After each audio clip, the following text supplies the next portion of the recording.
வைக்கக்குளம் வரன்றதுக்காக ஒரு கம்பியை வாங்கி அப்படியே வச்சுருந்தாங்க வீட்டில். அதை மட்டும்தான் போட்டு வைக்கல மட்டும்தான் வரண்டுவாங்க.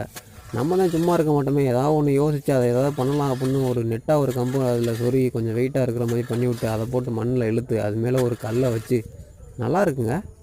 இந்த மாதிரி பண்ணால் கிட்டத்தட்ட 1 மாதம் இல்லை 1 வாரம் ஆனால் 2 மாதம் ஆகிப்போச்சு. நமக்கு பிடிச்ச வேலை, நம்ம காய்கறி தோட்டம் அங்கே பாருங்கள், அதில் வேலை செஞ்சு பதிவு போட்டு எதுவுமே பண்ணலை நம்ம.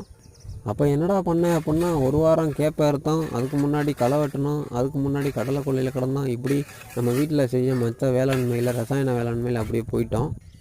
சரி இப்போ என்னடா பண்ணுற அப்படின்னா, நல்லா இருக்குங்க, நம்ம அடுத்த வேலையை செய்ய போகிறோம் இந்த கம்பியை வச்சு. சரி இப்போ ஏன்டா போட்டு வறண்டிட்டு கிடக்குற அப்படின்னா, நல்லா இருக்குங்க. ஒரு சில புல்லெல்லாம் அப்படி போட்டு இழுத்தா 2-3 தடவை இழுத்தா வந்துடுது. மண் நல்லா இருந்தால் அப்படி கொஞ்சம் கிளறி விடுது. இதானங்க எளிய கருவி, செலவில்லா கருவி. இதை அடுத்த கட்டத்துக்கு கொண்டு போவோம் நம்ம யோசனைகள். இந்த இடத்துல பொங்க கருமையும் மஞ்சளையும் போட்டு விடுவோம், தக்காளியும் கத்திரிக்காயும் நட்டு விடுவோம். நன்றி.